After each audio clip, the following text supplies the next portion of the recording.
కళ్యాణ్ తెలుగు చిత్ర రంగంలో తనకంటూ ఒక అభిమాన గణాన్ని ఏర్పాటు చేసుకున్న స్టార్ హీరో. జనసేన మీటింగులకు వచ్చేవాళ్ళు ఆ పార్టీకి ఓట్లు వేస్తే పవన్ ఈ పాటికే సీఎం కుర్చీలో కూర్చొని ఉండేవారు. కానీ ఫ్యాన్ బేస్ జనసేనను నిలబెట్టలేదు.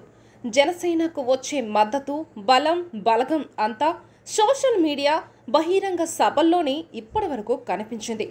బ్యాలెట్కు వచ్చేసరికి సీన్ రివర్స్ అవుతుంది. సంప్రదాయానికి భిన్నంగా రాజకీయాలు చేయడం, ఫ్యాన్స్ను నమ్ముకోవడమే జనసేన బలమైన పార్టీగా ఎదగలేకపోతుందన్నది బహిరంగ రహస్యం.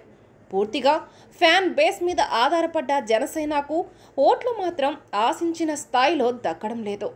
ఈ విషయాన్ని ఆలస్యంగా పవన్ గుర్తించారు. గతంలో జరిగిన తప్పిదాలను అధిగమించే ప్రయత్నాలు ప్రారంభించారు. తన బలం మేరకు తన పార్టీ బలం అనుసరించి వ్యూహాలు రూపొందించడం ప్రారంభించారు. అందులో భాగంగానే ఇప్పుడు ఇతర పార్టీలతో పొత్తు, సీట్ల సర్దుబాటు అని విశ్లేషకులు అభిప్రాయపడుతున్నారు. జనసేనకు పటిష్టమైన విధానాలు ఉన్నాయి, నీతివంతమైన పాలన అందించగలరని భావన అధిక శాతం విద్యావంతుల్లో ఉంది. కానీ ఏపీ వంటి భిన్నమైన ఓటర్లు ఉన్న చోట ఢిల్లీ రాష్ట్ర తరహా రాజకీయాలు చెల్లుబాటు కావని గతంలోని జయప్రకాష్ నారాయణ లోక్సత్తా ద్వారా అర్థమైంది. ఇప్పుడు ప్రజలు సంక్షేమ పథకాలు, ఉచిత సేవలకు జై కొడుతున్నారు. ఈ విషయాన్ని పవన్ గుర్తించగలిగారు.